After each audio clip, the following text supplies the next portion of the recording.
I realized that I could like DM him because we're following each other. Cool, hey? And and I was just like, listen, I'm a huge fan and I'm sorry if this is like wrong, but here's a clip of my comedy. I noticed you're going to be in Washington, D.C. I would love to open for you. And he's like, this is amazing. Yeah, for sure. This podcast was previously called Business from Within.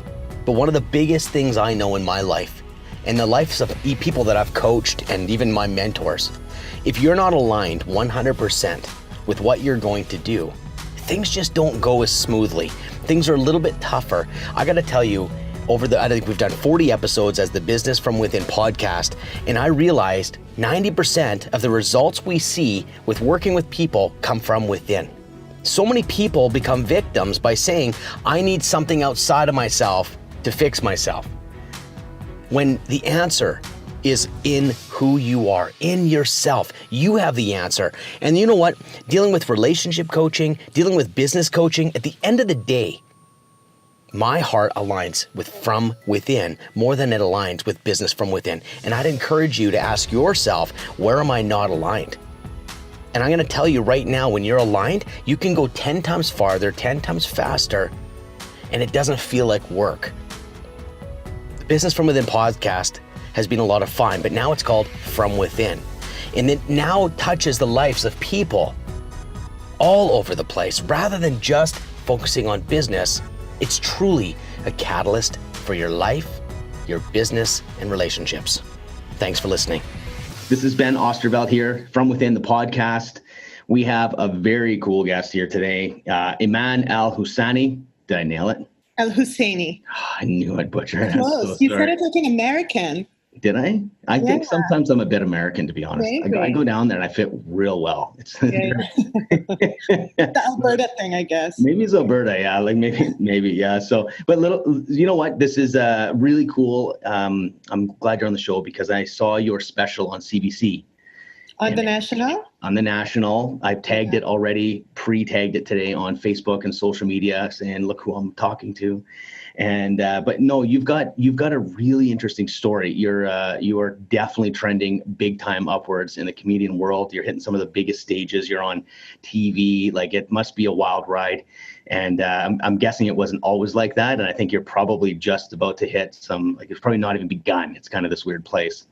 But you know what? I think what we want to do for context, for people that don't know you yet, why don't we do this? Why don't you just tell us a bit of your story, gain some context, and then we can tackle some of these topics and conversations that we wanted to chat about. So where are you from? What's going on? What's the story? I know it's a good one, so go for it. Yeah, well, I'm a stand-up comedian. I'm from Montreal. I was born in the Middle East. I was born in Kuwait to Palestinian parents, moved to Canada during the first Gulf War, and then really took a dump on my parents' dreams and hopes and decided to go into comedy and dropped out of university, which is not something I recommend, but something that I was definitely really passionate about. I love stand-up. I love making people laugh.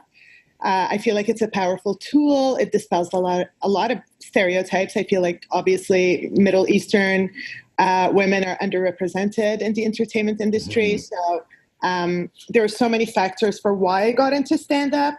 And I've been doing it for 12 years now. And it's not an easy ride, and it's still not easy despite the facade of my social media. That's just like everybody, though. The facade of success. There should be like a podcast called The Facade of Success. And then everyone we think is successful comes on and tells us what's really going on. I get it. I love that idea that overnight success, there's no such thing. It's like a 20 years and then pop, you know? Exactly. You really have to work so hard for something. And it's really rare that somebody has an overnight success. I don't think it's even possible, right? I know I got to meet that guy. It might be, but the thing is, I think if they did, they don't last. Those are the one-hit wonders, right? Yeah.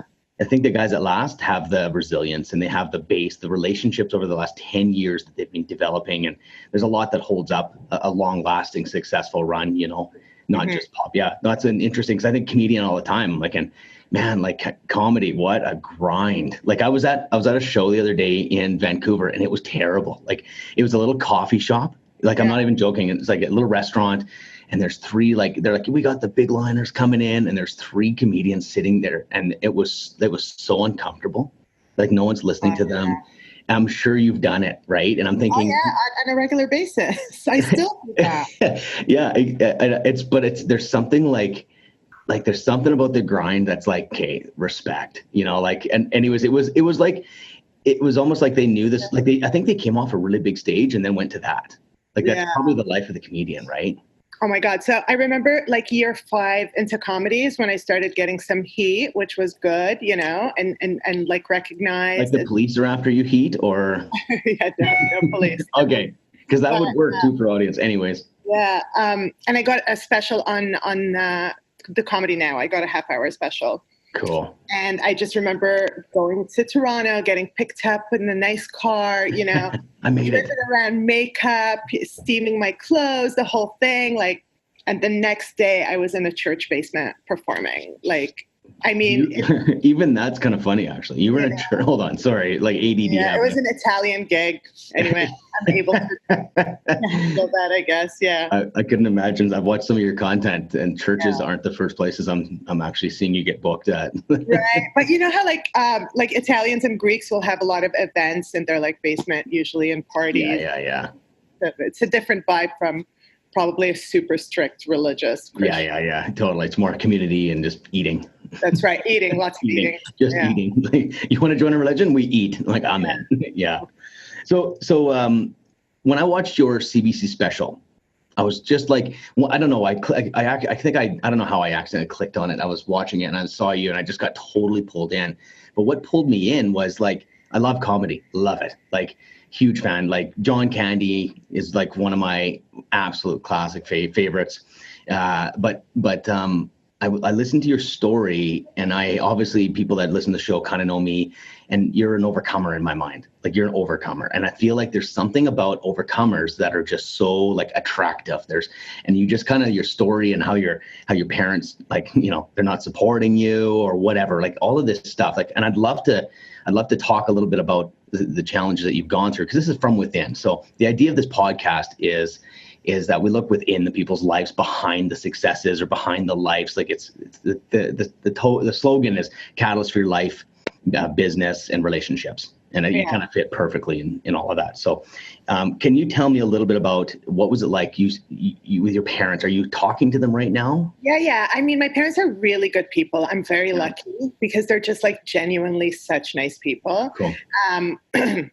Of course, I disappointed them. I always say I disappointed them in my pursuit in comedy, but they've also been like really proud and supportive, and they've come to shows and they bought me my first video camera. They weren't against it. Yeah. Ever, but they just didn't want it to be the only thing that I did for a living, because it is not stable. I mean, believe me, if I have children one day and they wanted to be comedians, I'd die. You're going to totally be like your mom and dad, right? You're just going to watch yourself work. Yeah. Because I know how hard it is. It's just like coming out to them as gay as well. It was like my second coming out. My first coming out was comedy, and then second coming out was gay. What was harder for them? Definitely the gay. Yeah. Yeah, because that's something they can't wrap their head around. They've never grown up with it. They don't know how to talk about it to people. Even when my wife and I hang out with them, it's like they talk to her. They're so nice to her. Yeah, for sure. So uncomfortably nice. But yeah, that's it. Like, she always thought that they were on board because they were so nice, And she thought like, oh, for sure, they're coming to the wedding. They're so lovely. It was so fun hanging out. I'm like, no, they're just nice people. But it doesn't mean that they're on board with this. So, of course, they're devastated with that. And I don't know if they'll ever come to terms with it. But it's not like they disown me or stone me to death or, or beat me or anything. It was just like, this sucks, But there's, you know what's funny? That we always make it like I've lived a pretty extreme past and stuff. And we almost grade the level of pain and understand, like, it just, even a little disappointment can be crushing though. Like it's funny, we're like, well, he didn't beat me, he didn't do this, but like sometimes people are devastated. I work with people and I think about what you like you want your parents to be like approve, like it's just in our soul, and they're like, we disapprove. Like, holy shit. Now it's like, what do you do at that moment? Yeah, I mean, it was hard, and but both my parents and I never liked how each other were. Like, they're very traditional. Although they're liberal, they're very traditional. I don't agree with the majority of the way they think. So I feel like it was an equal, we're both disappointed in each other. It wasn't like I'm dying for my parents' approval because I was frustrated with a lot of their ideas and thoughts and stuff like that. You know what I mean? Yeah. So Are they still in the where are they at now? Montreal. Oh, they're in Montreal. Okay, cool. Yeah. But Montreal is the suburbs. So, like how like the suburbs is a bit like behind, and they're Middle Eastern too. So it's like an extra, like Gotcha. It's more conventional and a bit, not behind, but like more conventional and conservative and, and they're Middle Eastern. So the combination of suburbs, like my mom's hairdresser is straight. Like this is how open they are to anything, No doubt. So like, I'm just thinking of some of the shows you were on too, maybe jump around a little bit. Like, you were on what's your big shows you've done? Like, what are some of the stuff that you're like, holy shit, I did that? The biggest thing is opening for Patton Oswalt. That was huge for me because he's like a superstar, and I can't believe he started following me on Twitter out of nowhere. No way. And retweeted. I promise you, I still don't know why because I'm too shy to ask him. Wow. Like, why did you follow me? It's not like I'm that good on Twitter, So it was like really out of the blue, and then he retweeted like 3 different tweets of mine, and I got like this following. And I remember seeing him at Just for Laughs like years ago, giving an industry speech. And I loved him so much because stand-up is so hard. And he basically came into the room and he was like, I just want to tell the industry to like, fuck off, be nice to the comedians. They don't need you anymore. You're not the gatekeepers anymore. He was just like, it was so great. I thought it was so great. He's like, comedians could find success on their own. So be nicer to them, sort of thing. I was like, I love this. I love this guy. Well, it's funny when you meet someone willing to say their stuff, right? Oh my God. And he's so sweet. So anyway, I realized that I could like DM him because we're following each other. So cool, hey? And I was just like, listen, I'm a huge fan and I'm sorry if this is like wrong, but here's a clip of my comedy. I noticed you were going to be in Washington, DC. I would love to open for you. And he's like, this is amazing. Yeah, for sure. Like, hold on a second. This is such a good moment because like I'm a big guy and like when it comes to like owning your shit. Yeah. Because at the end of the day, you can't blame anyone. It's all you. Like at the end of the day, there's like, I'm just like I'm sure a victim somewhere. We're all victims in some level, but like really what you just said there, like people could be sitting there going, I'm never getting the gigs. I don't know what it is. I'm a woman or whatever it is. Right. And it's like, you just DM'd them and says, but it's so cool to like say what you want. There's something about it. You're like, I want to take on your show. I want to step in. It's like, yep. Like if you didn't ask, what happens? People get intimidated, but you should ask. I mean, because what's the worst that could happen? The person will just say no or not respond to you. And I'll Believe love me, it. There's so many people who haven't responded to me when I ask them. I'm just going to talk about this positive one.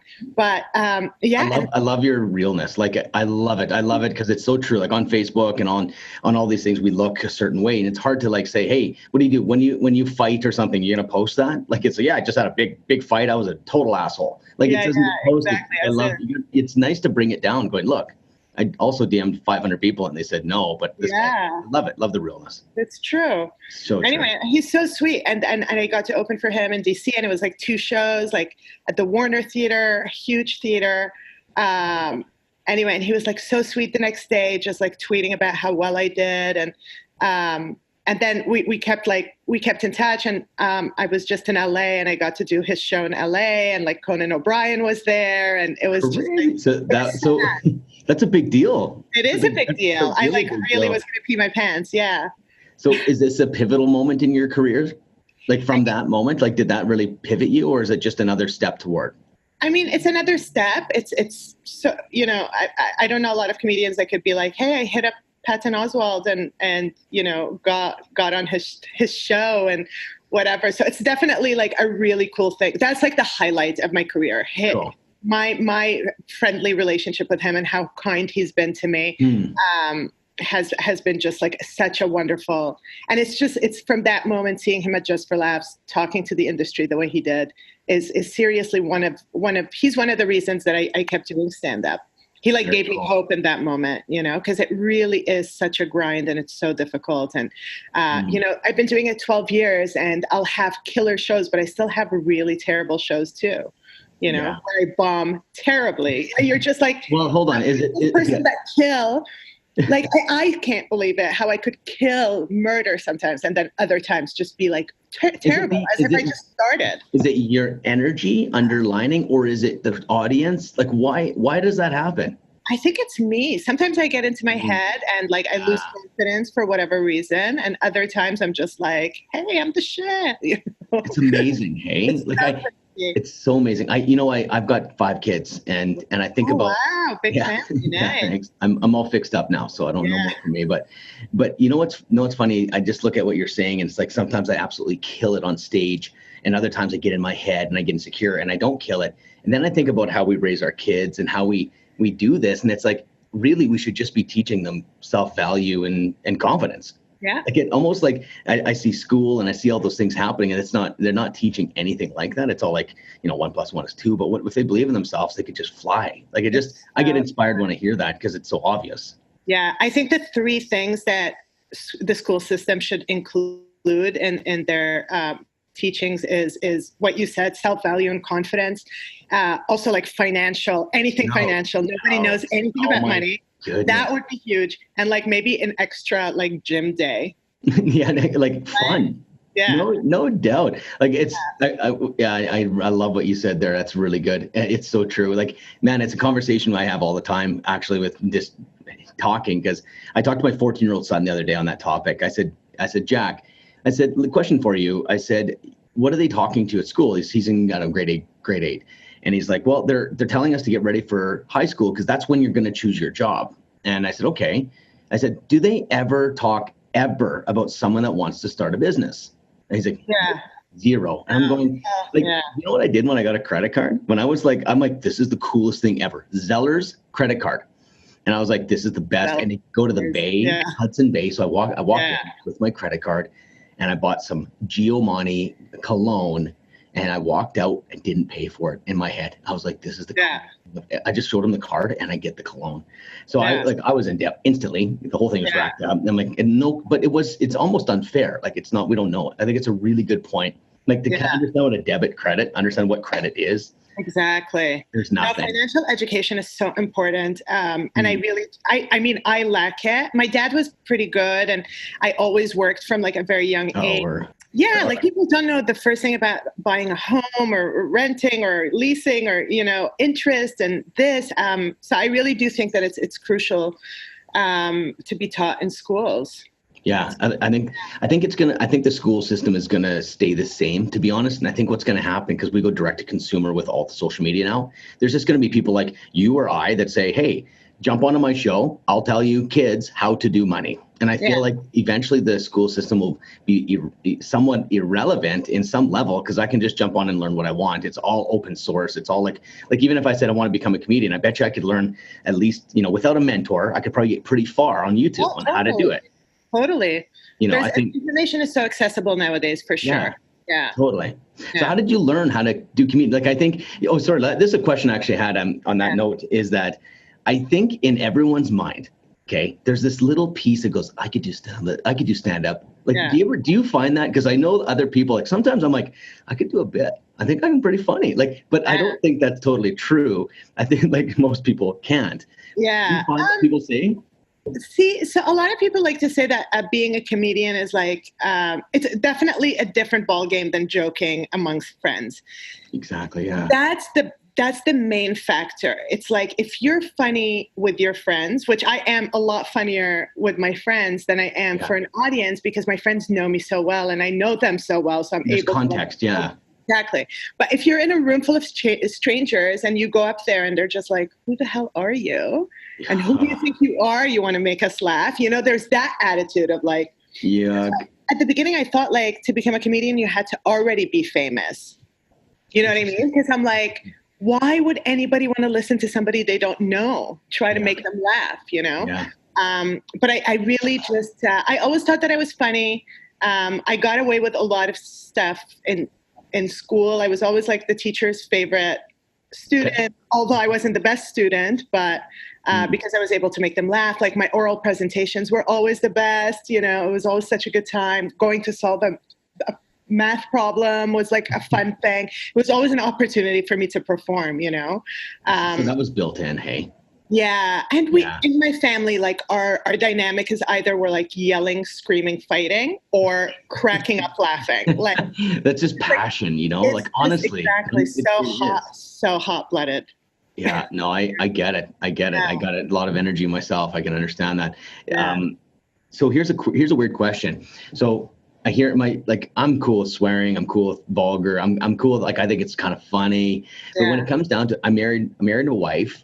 Like, we both of us were very, very Christian when we married, following the rules. And I've kind of had some self-discovery and finding myself through the things. But my wife, at the end of the day, she hates swearing. Like, so I think, like, I'm talking, like, there's a lot of things she deals with me, but swearing, it's like puts her right up. And I'm like, I was thinking about it, but then I think about comedians. I think comedians sometimes think they need to swear all the time. Do you ever notice that? Like, I think it's in the right spot. It's hilarious, and it really gets an impact. But sometimes I feel like, I wonder if they're if they're swearing like a lot. Is that like a tell, or is that? It depends on the person. So some people will swear because they're nervous. Some people will swear because they're desperate for a reaction. Other people will use it I'd like to believe that I swear in the right place. Like, every single time I've heard you swear, it's been perfect, just so you know. Yeah. Oh, thank you. I don't even notice that when people swear, to be honest. I don't even know. But yeah, I'll definitely swear, but it's so rare. It's really like part of the joke format. I'm good with it. I actually enjoy swearing. I think it's just that I see comedians just go crazy on it, and I see my wife go, I can't watch this, and I'm going, it's kind of funny, but now it's getting to the point. So I just sometimes it's like sex, anything sex and swearing. It's almost like it feels a little amateur, like a good joke. Like that's. Like, that's kind of a weird conversation to have to you because you're a comedian. I've never had a chance to actually talk to someone that was real comedian. Yeah. So. I mean, I have like one really filthy joke, but I do mind this. It's good, but it's not like a nonstop, like. But it has to be a not tasteful because it's a really dirty joke. But I really want to hear this joke now. I really do. It shouldn't be the whole set. Like, I understand your wife being turned off by that because swearing is, like you said, if it's used properly, it's hilarious. But if it's like just constant, it's so annoying. I mean, it takes your attention away from like what the person is saying because all you hear is swear words, Totally. Like like sometimes when I'm listening, cause I get totally hooked into comedians, and I'm just, sometimes you're like, oh wow, he didn't, like, it's almost impressive. Like I said, I really don't mind. Like, I'm like, a vulgar joke is hilarious to me. Like, like, I'm like all over that. But there's something about like when someone does a really good act, or what do you call it? A bit. When you do your performance or whatever, it's like when let's say, oh wow, that was clean. It was no swears. And it was like, there's something like, wow. And I laugh my guts off. It's almost like there's a skill to that because it could be very boring. Like, the church grandma talking on jokes and stuff. That actually would be funny. That would be a good bit. That's so but funny. anyways. Yeah, I thought it was interesting to ask you about that. I think about my wife not liking swearing. I'm thinking, I mean, and I don't find it, I don't know if it's because I'm in New York City, and New York is like not a typical city when it comes to stand-up. Like, you just have so many different styles and people and comedians, and in New York, you really have to be outside the box because they've seen everything. Yeah, interesting. Maybe in the box. Maybe go like straight up in the box and then. And be so like, predicted. You can't. They can't see there's such a snobby, snobby audience because they've seen it all. And I'm literally sharing the stage with like Chris Rock and Hannibal Buress. Like, what do you know? And then imagine, like, I just can't imagine standing there. Like, you got to just dive in. Yeah, exactly. So they're really a snobby. So a lot of the comedians that I see are really here because this is what they want to pursue and they want to become really good at it. So it's really rare that I meet. I mean, trust me, there's a lot of awful comics, but everybody's really working hard on trying to find their authentic voice. And So once you're as famous as Chris Rock, we're gonna have this recorded. So that's my plan. Yeah. And so let's just pretend that you're you're this dream spot you've always wanted to be, and now all of a sudden there's a young comedian watching this show, going, "Oh no way, there she is." What would you give advice to that person? young comedian who wants to start doing stand-up. Yeah, is a struggling comic. Would you give him advice? Well, I would just say, Not quit. sure, yeah. First of all, quit. Second of all, be sure that that's all you want to do. I really couldn't do something else. If like in your mind, you're like, I want to do stand-up or something else, do the something else. This career sucks. It sucks in so many ways. Of course, the payoff is great once it happens, but you really have to be so patient. You really have to have thick skin. You really have to be okay with a lot of people not liking you. You have to be okay with so many, like your psychology has to be strong. You have to have a clear vision of what you want, You could probably, what would be crazy, like I mix a lot of like personal growth with all the coaching I do because I've overcome so much. I think that's the number one thing we need to work on to be successful is the inner game. You could honestly do like a course for comedians, like self-love for comedians, or I bet there's a hole in the market there for like an online course on like how do you get tough psychology wise before you become a comedian? Like literally, that's really cool. I mean, you're going to cry. The lows are low. The highs are high. They're amazing. But it's a really tough, it's like becoming a musician or self-starting anything. It sounds like it's entrepreneurial. It just sounds to me like it's the story of like, what I really like to think about is same kind of conversation. It's like what you're describing is like, it's passion. If you're not like sold out to it, like you'll never make it through the grind. Same with, are you really wanting to build this business? Because it's going to suck exactly for a long time. And you said the words patience. That's the key in success. Like that's like how to be successful, patient, and never stop and always grow, always adjust. Yeah. It's the grind. And people are like they don't understand what it takes to actually get there. You know what I mean? And so many comics will get jealous if somebody gets something else. I'm so against that. I really believe that there's room for whoever deserves to be successful will be successful. There's 100%. Room for all of us. So jealousy is not a thing. You really have to check that out the window. You should be really happy for whoever gets whatever, because they deserve it for whatever reason, even if you feel like it should have been you, there's a reason that it wasn't you. Yeah, you have to trust that, right? 100%, because you'll drive yourself crazy otherwise. Sounds like you've walked that walk. To be honest. Yeah. I mean, I just, from day one, I was just like, I can't be jealous in this because there's already so many difficult factors in this business that I'm not going to start like feeling negative towards my fellow comedian friends, So do you have a mentor? I don't really. It's another reason I really loved stand-up is because I was going to be my own boss and do my own thing. Yeah. Yeah. Yeah. Cause I think, how do you up your game as a comedian? What is it? How do you up your game as a comedian? Like, let's say you're a race car driver and you're at the top of or whatever, you can always up your game. How do you up your game as a comedian? Oh my God. Just like reading and writing and observing and going out and just like being out. And New York is like such a hilarious place to begin with because you don't know who's crazy and who's normal and who's, everybody's just like the same. It's just such a rough and tough city and also very unique and stylish. And, so you're constantly entertained. But so just by like going around, just walking around. I think people are freaking hilarious. The people are funny. I'm funny. You're like, I'm talking weird funny. Like you look at people like the other day I was sitting in Starbucks. Okay. I'm sure this is how you work as a comedian. Yeah. I'm sitting in Starbucks. I'm just focused on what I'm doing. And to the right of me, there's these old people, like they gotta be old as dirt. Like they're probably like 80 and they've got the newspaper out. Like, and they're like the only people and they don't realize this newspaper is like 3 days old. Yeah. And I'm reading there and they're like, oh, look at that, honey. The Oilers actually won last night. Well, that's the Edmonton Oilers. They actually lost. And it was just this moment. And they're just having this great conversation about the Oilers winning and they literally haven't won. And just these moments, I just listen. I'm like, this is freaking hilarious. Yeah. I'm thinking that's probably what the comedians just have to go run around and watch people. Something happens. Yeah. There's always just like listening. And I've always been kind of like an observer. I really notice everything. I really listen.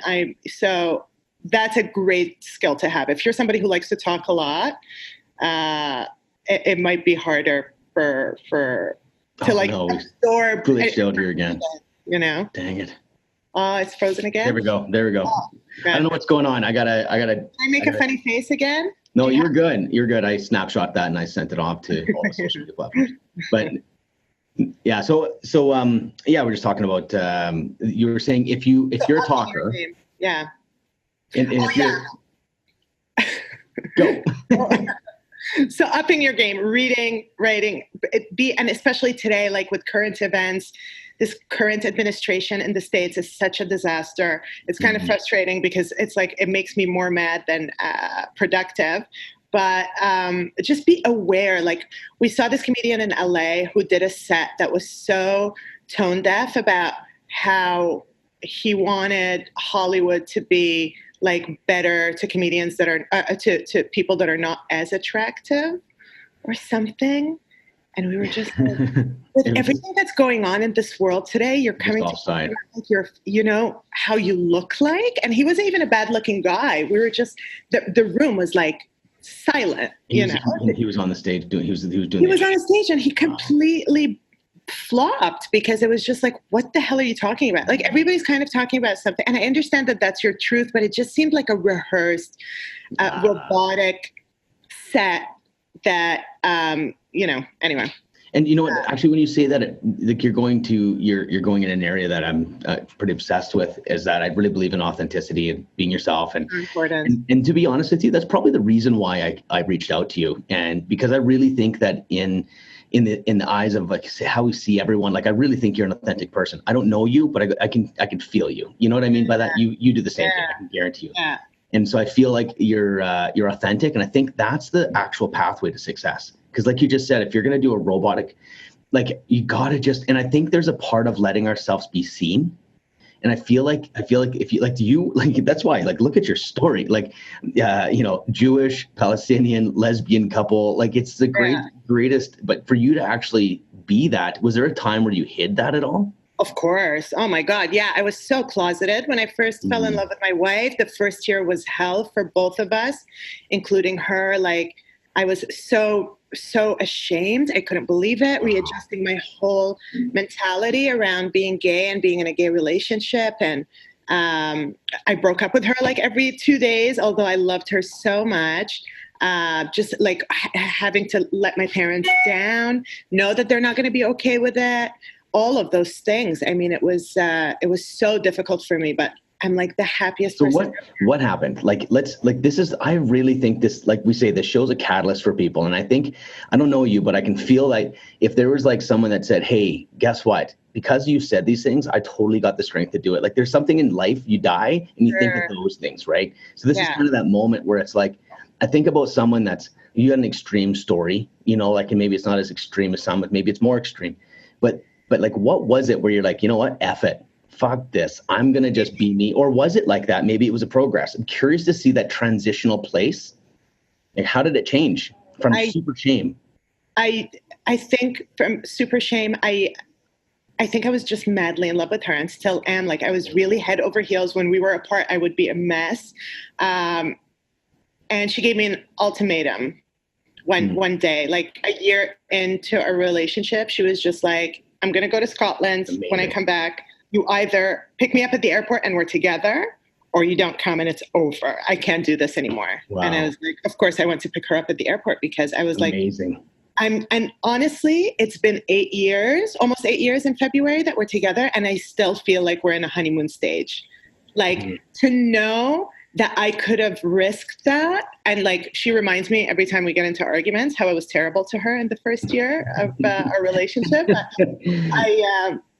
I'm really I feel so grateful that she didn't walk away and that I'm living this life. And at the end of the day, nobody gives a shit. They'll be shocked. I know, it's so crazy. She's the one, it's the person you're going to bed with. It's the person that you see the most. Even if somebody's not on board, you see them a handful of times a year. Who cares? It's so weird. Yeah, I love that. But do you know what's really interesting? What you said. I also had I've been married to my wife for 16 years or something like that. Wow, congrats. Yeah, thanks. And the thing is, though, it wasn't always good. And we went through times where it was like just battles years. And it was my issues, her issues. But you know what's really interesting? Some of the greatest growth is when we called each other out.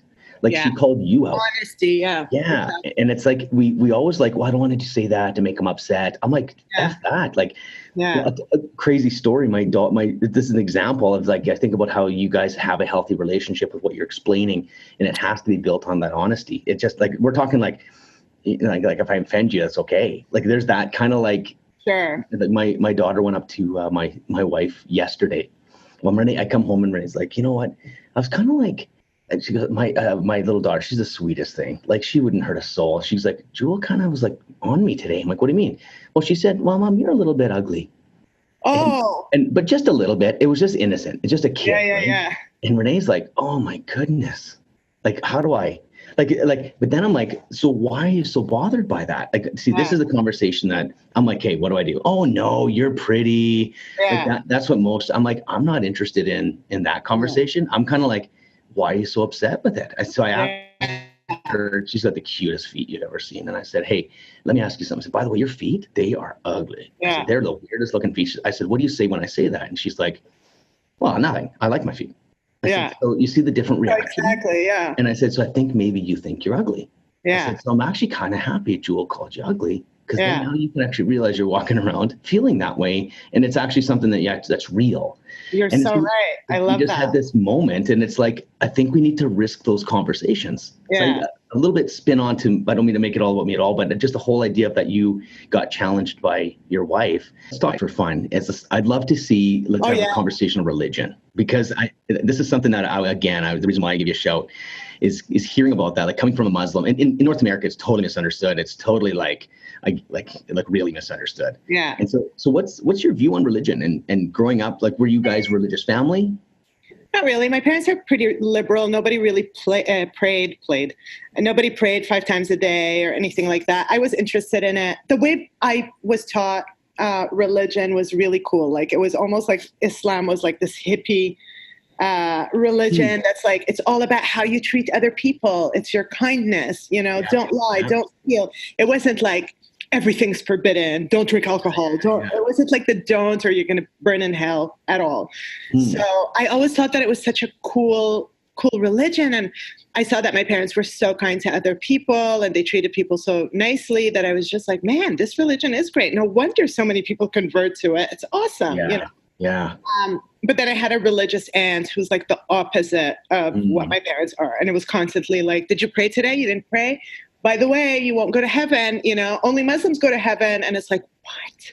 Yeah. Like giving me nightmares. And I remember my dad like shutting her down, just being like, lighten up. Like, I don't think God created this amazing universe so he could like barbecue human beings at the end of the, in hell and whatever. Like, this makes no sense. So the religious people I've always come across, it was so rare that I met a genuinely good religious person. It was always like a person who like had to show off that they were religious and just that I feel like that holier than thou attitude usually means you have terrible skeletons in your closet, Totally. And religious people, whatever religion it is, tend to be so judgmental, which is again so hypocritical because you're supposed to be the least judgmental people and they're the most. And it's just, I just felt that religion, or if you were like publicly religious, you were not a good person. I didn't have a good association with it. Seeing what happened to Catholic churches, seeing what happened with Islamic terrorists, seeing how women get treated like shit in literally all of the religions. Seriously. Like if religion was miraculous, don't you think it would have been like a woman who was the messenger? Like, why does it have to always be a freaking guy and a straight guy? And like, so many. Mostly white when the whole, even Christian religion came from the Middle East. It's so stupid. So stupid, yeah. It's so stupid. So it was just, it just. How's that shaped you? Like, how has that affected your life? Has it like relationships, business, life? Like, does it affect you, or is it just something that sits there? It's something that I talk about it a lot in my stand-up because I'm so fascinated by it. I just cannot believe that we fell for it. I can't believe how many people follow this notion that just causes more harm than good. Yeah. Yeah. You know, I think it separates us. It divides people. It's just, it has so many negative, like, and it's messed up because they say it's good. That's the weird part. It's like that it's all packaged in love. It's supposed to, that's what the weird part is. Because then you get to the deep part of it. There's a lot of stuff going on. That's right. So I talk about it a lot. I always say that the world would have been a lot better off if people were closeted about their religious beliefs and open about their sexuality. You know what I mean? Great. It would be like so good. I don't need to know that you're Christian. I don't need to know that you're Jewish. It doesn't matter. Keep it between you and God. I really do think that it should be a private thing. And I'm not, my battery's running low. Plug in. I really do believe that you don't have to be, so, like, if you're really doing something that's genuinely good, like, that's what I love about, one of the things I love about Islam is that if you give to charity, it doesn't have to be a loud thing. Yeah, like totally. It should be a private thing. So you could tell that you're, like, genuinely doing it, and you're not doing it to just get praised. Yeah. Like public prayer too. I'm like, why'd you have to do it in front of everybody? Like, just I know. Yeah, no doubt. Do you know what? It's funny. I think about people are very defensive. Yeah. And I've been thinking about that. I'm like, why are people so defensive? And I'm going, it's so weird. My theory is that people don't actually believe what they're saying. This is my theory, because if you think about it, like someone's like, you know what, God's this, and no, he's this, and you should be. And I'm thinking, why are you so defensive? Because if you think about it, if someone came up to me and said, you know what, your wife cheated on you, Ben, and your son is not your son. Yeah. I'd look at them and I'd be like, no big deal. But if I deep down believed at a core level my wife did cheat on me, and someone comes to me like I didn't believe that my son was my son, I'd be like, no, I'll do a DNA test right now. I'll show it. And it's like, well, you obviously don't believe. It's like that ugly story. Yeah, totally. It's exactly what you said before, it's the same thing. But that's it. Like, when people tell me things that are Islamophobic, I'm never offended. Yeah.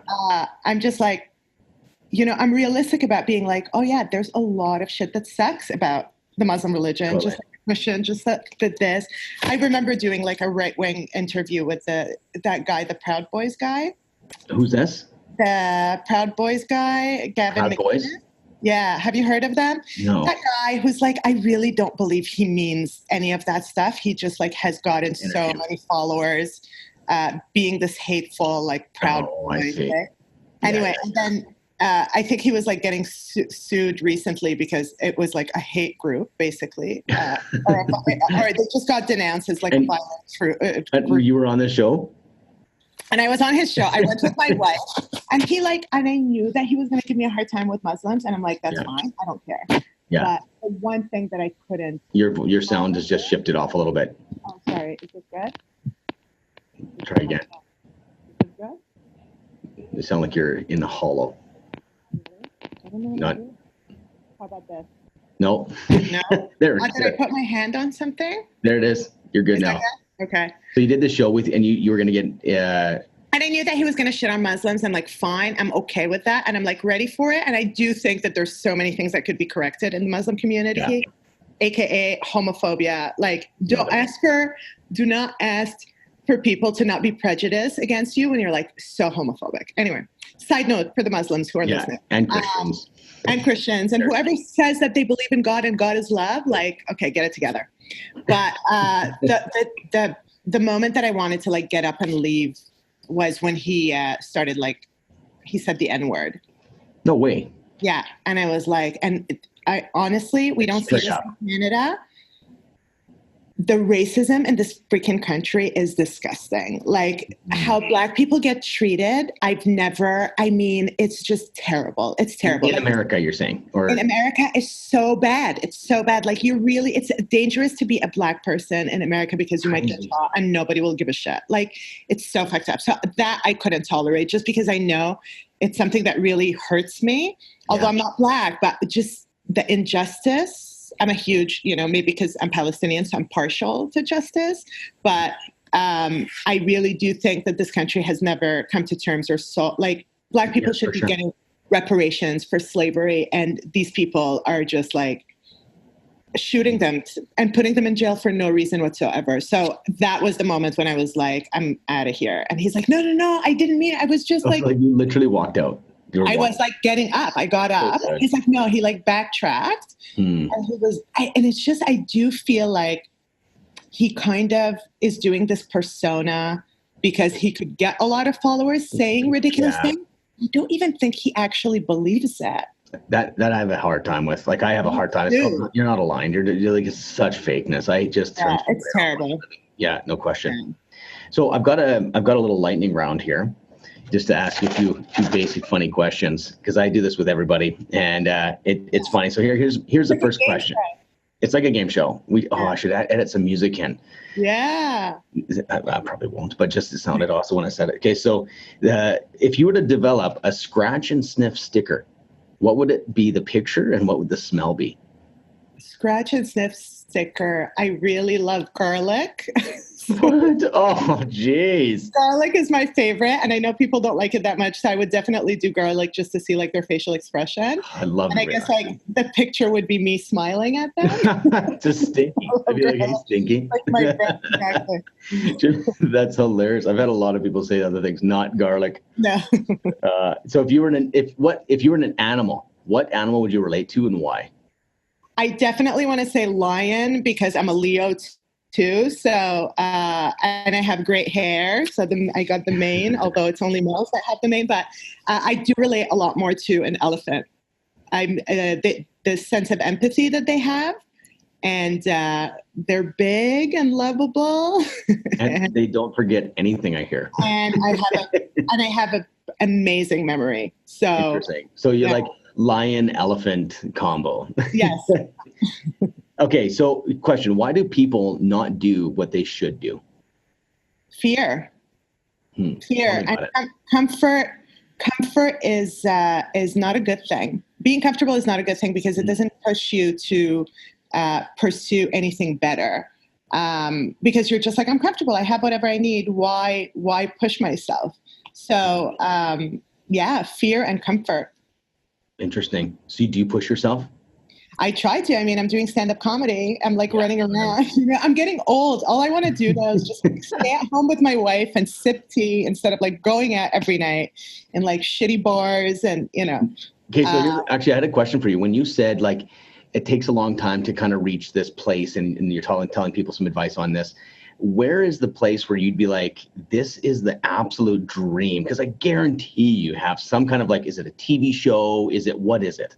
I honestly, people think I'm joking, but I just want to be like famous and rich. That's what I want. I want fame and fortune. That's what I've been wishing for at my birthday every year before blowing the candle. I love like when I see, Amy Schumer's life. That's, she's like on private jets. She's selling out stadiums around the world. She's married to this like chef. Larry David was a guest at her wedding. She's like running around New York City with Madonna. I mean, I'd love something like that. Yeah, that's interesting. I'd love to do the whole thing. Just live this wild life. Yeah. I mean, I really I want to be famous for doing this. And so I have to ask, because I'm in the inside man, and it's like, so what drives that? Like, I'm just trying to think, because I can relate, but what is the why? Like, I'm sure people would challenge you on that and be like, hey, what do you mean fame? What do you mean? Like, you can't, you got to be happy. I get it. Love it. Yeah. I'm like, fame and fortune will make me very happy. It's like, for sure. But now if you hit that, then what? That's kind of that feeling of like now that you're doing this crazy life, there's that feeling of like, is that the next where you just get stagnant at that place? Or is it like, is there another level where you start building orphanages, or, you know what I mean? Like, is there a give back somewhere? Yeah. I mean, of course, I would love to contribute as much as I can. I mean, especially living in a city like New York City, where there's so many people that are on the street. And I do feel like the majority of the time it's a mental health give. My dream is to literally start a Doctors Without Borders, but like in the city of New York, where you like walk around and give those people medical attention or something, because again, I feel like it's a mental health issue or an problem, and it's solvable. Do you ever share this stuff? What do you mean? Like this idea, because I think it's genius. Like it's like Doctors Without Borders for a city. Yeah, I would. I really like, that's my ultimate dream. That's something I would definitely do. I knew there was another layer. Like there's the fun life. I get it. I'm going to live a crazy cool life too. But there's this, there's this connection to meaning and connection to like that. I think we're built at the end of the day to give. That's love, right? Like you just want to give it away in some level that has to be in the story somewhere. That's why. Oh, for sure. It must. I know it sounds so superficial when I'm like fame and fortune. I'm like so douchey, but no. But I can feel something different. You know what I mean? Like it's not like the guy that's actually douchey. Yeah. You know what I mean? Like you got the teeth. It's like, but it's because I actually personally believe that you wouldn't change much, to be honest, if you had like the level that you want. It just seems like you're you. I would be the same person. That's what I mean. I'd totally be the same person. But yeah, as far as doing good, I think that would be my first project to look into. That's pretty cool. That's really cool. Yeah. So what's your biggest inspiration? At this point, it's still my family. From the beginning, it was my parents. My parents had a really difficult life. They've seen like wealth and poverty twice in their lifetime. And I just want to take care of them. I know that they worry. You know, they have a daughter who's a comedian, so it's not a very stable career. My other sister, who's like the best, she's the dream kid. Yeah, I got one of those too. Yeah, so she's like the perfect one. You know, she has probably school, probably got a degree. She got everything. Yeah, I dropped out of university. Both my sister and my brother got a degree, but it's a very immigrant thing to do, though, right? No, lawyer, like, do you know what? I coach a lot of people on business, personal, and all kinds of things. And when I'm coaching an Asian guy, and he's like I was speaking in Toronto, and a girl came up to me and talked after, and she's like, you know, I was getting my degree. I'm like, do you want your degree? Well, no, but you know, I got to finish it. I'm like, is that your belief? Do you really want that? Like you're going to live 4 or 5 more years toward the wrong direction and then decide that you don't want it. And then you're going to hide it from your parents. Right. Yeah. So that's kind of what I'm doing. I'm like, yeah, so that's the immigrant way. It's not your way.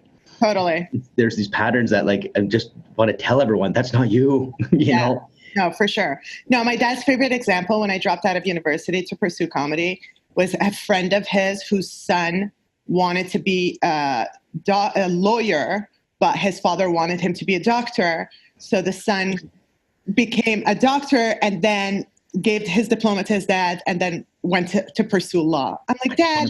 I just want to puke. I know. I'm just like, but I love how like the two choices were like the ultimate ethnic choices too. It's like totally. lawyer and doctor. It's so true. It's so true. Okay, quick question. Why did your dad want you to be a politician? Because he thought that he knew that I would never become a doctor. So he's like second best. Exactly. I wouldn't become a doctor because I can't, like, I get too grossed out of like. Yeah, I'd be the same thing. Like, yep, now I'm out.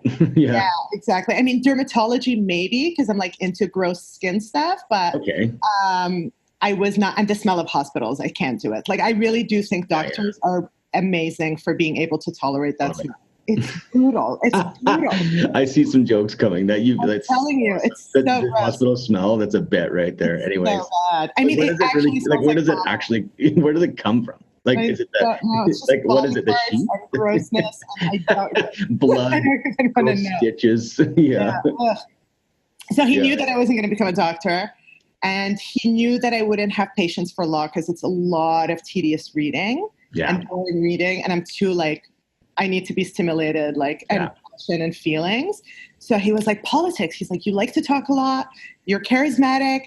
To go into politics. I'm like, I think I'm too wild to become a politician. I get caught like every 2 seconds, like doing something. And so or whatever. Yeah. Yeah, you know. So I'm like, comedy's the best. And look at today's world. Like comedians are the truth tellers, and politicians are like, especially in America. I mean, Canada's still pretty good. But yeah, I mean. Well, and Netflix is doing something, hey, like totally changing the landscape. Like so cool to see comedy getting their shot. It's like, really so what was the guy's kind of a heavy guy? I watched his Netflix. A heavy guy. He's so funny. He's the guy that did the. Oh, great. I'm like completely not helping at all. I'm bad with names, but yeah, describe him a bit more. I have to like. A heavy guy. Heavy guy. He's on the show. Oh, Paul Blart. Oh, I don't know him. No, that's the movie. That's a show he did, and his character was Paul Blart.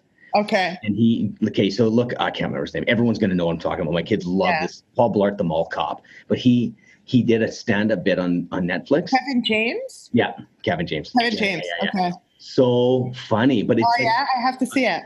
Oh, it's fantastic. He's so funny. So I really love his. Do you remember his wife on King of Queens, Leah Remini? You remember? I can't in my head. I just know, but I don't know. I didn't know her name or anything. Yeah. The one she has like a huge thing on Annie, just because we spoke about religion earlier, and she was a Scientologist. Oh yeah, I've watched everything. I watched it last night. Nuts. Are you watching that? Stuff? Of course. I swear, I got to get her on my show. I'm not even joking. Do you know her? And she's hilarious. No, I wish. Do you know what? I saw a preview the other day. She's in a movie, and I'm like, with J-Lo. Yeah, I'm so happy for her. I'm like, right on. So funny. I'm like so into her. That's right. That's where I forgot. That's right. That's who she was. Did you see the aftermath with the Jehovah's Witnesses? Oh my goodness. I watched it. Like, I'm not joking. Like, this is like if you break me apart, I'm like so impacted by growing up in extreme Christianity. Yeah. And I went like going for it and really committed to it and not getting what was promised. Yeah. Like, oh, if you just give the money to the church, you're going to be abundant. Nope. Oh my God. If you do this, you're going to have joy, unspeakable joy. I'm like, I'm still not happy. Yeah. But what made me happy was I let go of those beliefs. And I went, oh, who am I? And I went on that journey. And then, you know what's really weird? I feel like I've got a real relationship with God. Now, in a way that's just not written down anywhere. Yeah. And so it's like bothers people because I'm becoming more abundant, becoming more happy. I'm influencing more people. Things are going well.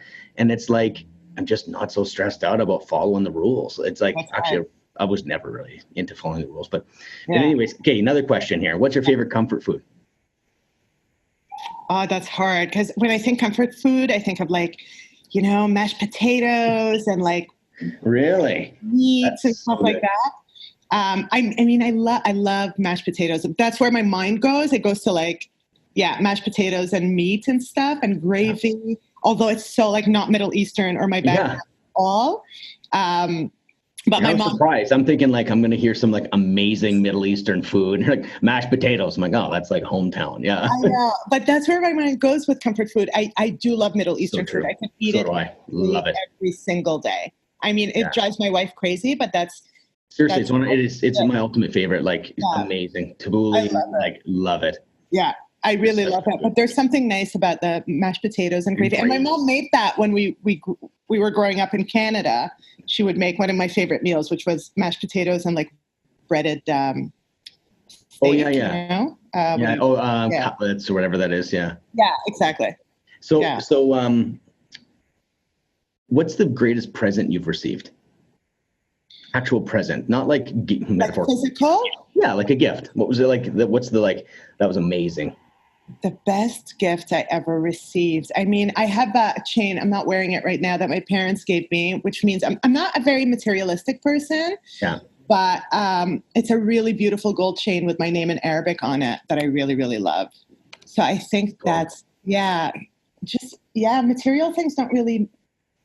Mm-hmm. It's funny. I teach marketing and all that, and I teach a lot of business, and I just think what's missing is thoughtfulness. And I literally say, if you're going to be successful, I said, just be thoughtful for people. Like, listen to what they really like, and maybe say, hey, I found something, I got you a gift, and something. Like, I just think thoughtfulness is actually like the movement in business that needs to happen. Not like strategy. How do I leverage you and get you on a list? It's like, how can I like be thoughtful with these people?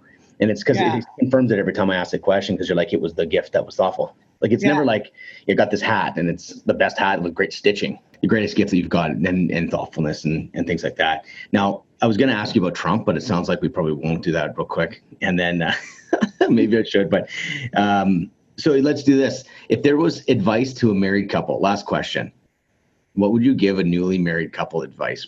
What would the advice be to a married couple? Oh my God, just enjoy each other. Love is so hard to find, first of all. It's really, really difficult to find somebody that you really click with. I mean, I know for me it was, is it okay? No, it's good. Sorry. I just realized my door is open. Sorry. Oh yeah. I do think that finding somebody that you really click with and fall in love with is really so hard. Some people sometimes settle, but if you're with the real like love of your life, just like enjoy each other. Mm-hmm. So how do you, it sounds very abstract, to be honest. Like, Yeah. how do you, like, if I was to say, if someone says, how do you just enjoy each other? I'm like, what is that? Like, if you had to like break down what that is, like, how do you enjoy each other? Well, do activities together, buy each other gifts, like, go out to dinner, bond over stuff, do things that she likes that you don't necessarily like. Like I went skiing last year for the first time and almost died, but I know that she's like a skier. I'm more of like, I belong in the desert, sun. I'm like a beach person, and my wife is like a winter, and she's a great skier. So I tried to get into it last year for her. I mean, what has she tried that you say, hey, let's do this thing that I like? She knows that my favorite thing is eating. So like going out to a restaurant, trying something new.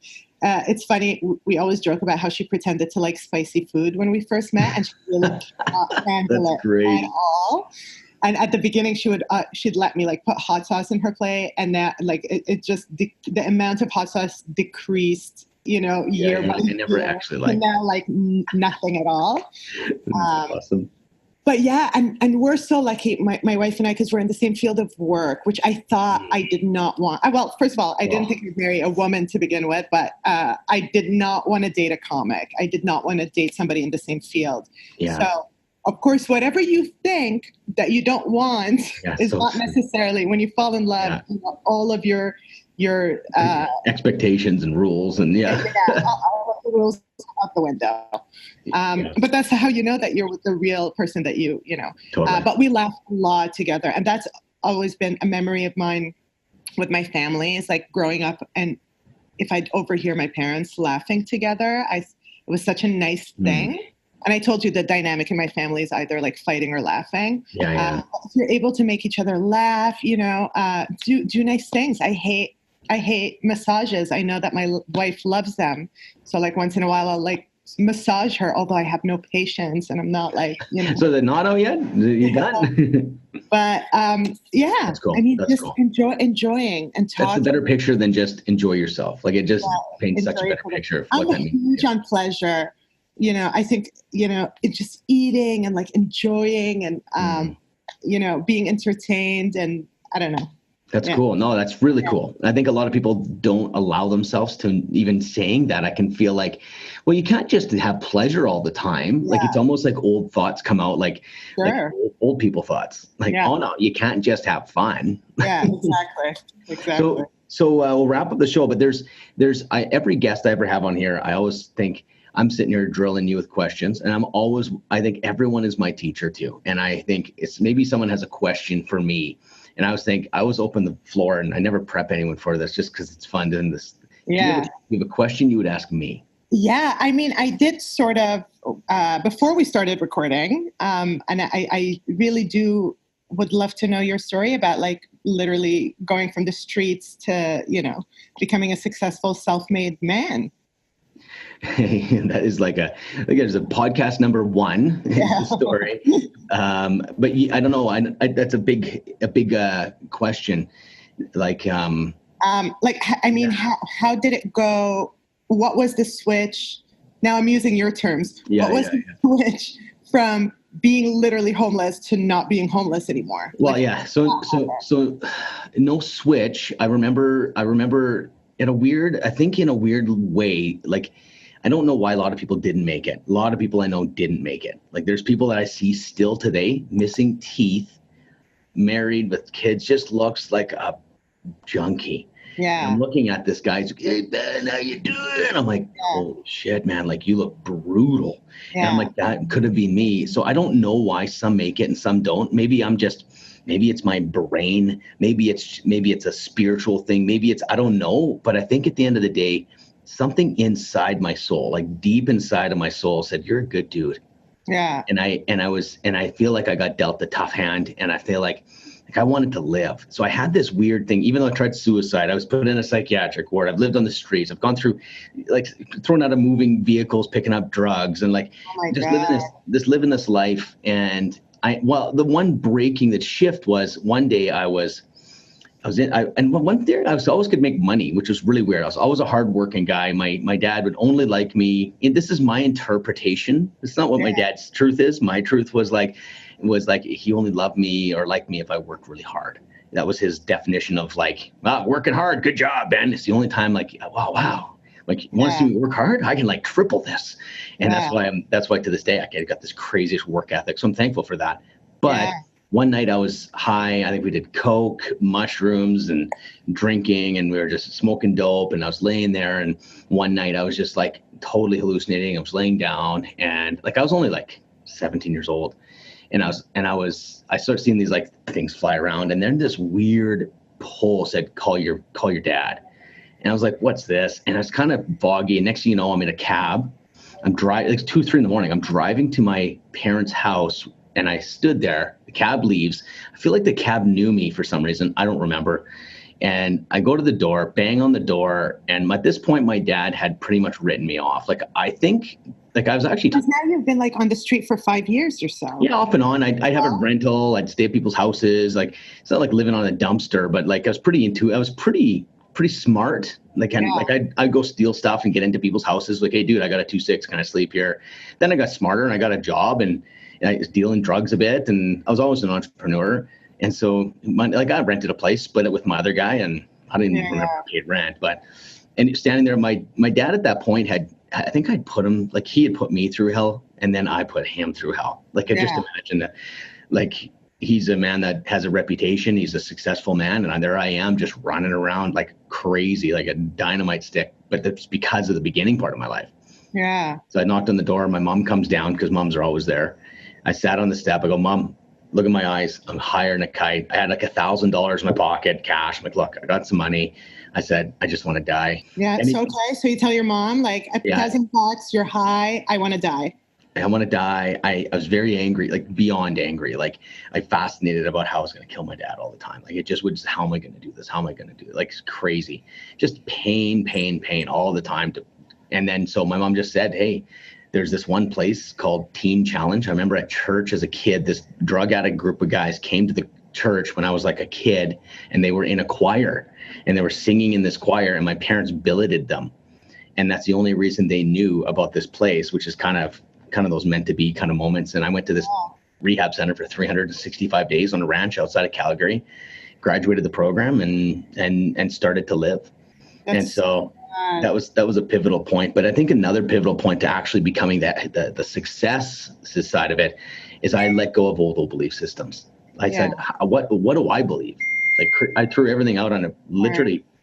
I feel like you just put everything you believe on a fire, light it up, burn it all, and see what's left. How much stuff do we believe that is not ours? Yeah. Just live that life. So I feel like I started to really own, like, this is what I believe. If I go to hell because of it, at least I risked hell to find myself. I think that's probably the most pivotal thing I've ever had to do is like, what do I believe? Holy shit, that goes against everything that I was told, but that's not what I believe. So there's the dilemma. So that's huge. And I think I'm always looking within, like constantly. Like I think challenge is a missing factor in relationships, to be able to be challenged, like a bullshit button. We tell ourselves stories beyond like, oh no, that's the reason why I don't do that is because it's like someone needs to say, hey, that's bullshit. You're telling yourself a story. Oh my God, my wife does not let me get away with anything. Yeah. But if you're open to it, it's a real cool thing. Like they're their teacher. Like if they're respectful and they love you and they're like, hey, look, you're full of shit right now. Yeah, and you really should look at this. And it's like if they're calling the best version out of you, it feels like they're challenging you and they're beating you down. So, but yeah, like I got hundreds of stories and crazy life I've lived. But at the end of the day, I'm not a victim. I own everything. I don't blame my dad. I blame everything on me. And not in a depression way. It's like if you can't fix nothing until you own it. It's like I can control everything. Sure. And I can't control anything. It's kind of a dynamic. But, yeah. So that's kind of a short answer, but. Yeah. Great. Cool. Well, hey, honestly, it's been great. I feel like I want to just like jump on a plane, hang out and have a beer, forget this podcast, and just be like, hey, how's it going? Like it's fantastic energy. If you ever, so you guys are in Edmonton, right? I come out once a year or twice a year to do shows. Oh, really? I'll let you know next time. 100%. That'd be so cool. Love to hook up and grab a beer and see what's going on. And maybe even if you let me promote your shows and stuff, and I'll just throw some stuff up here and there. Why not? Like, it doesn't hurt. Yeah. Awesome. Hey, it's so great having you. I love that we get to know each other. I feel like we might know each other for a while. So same. Okay, sounds good. Thanks for everything. Bye. We'll talk to you later. Bye.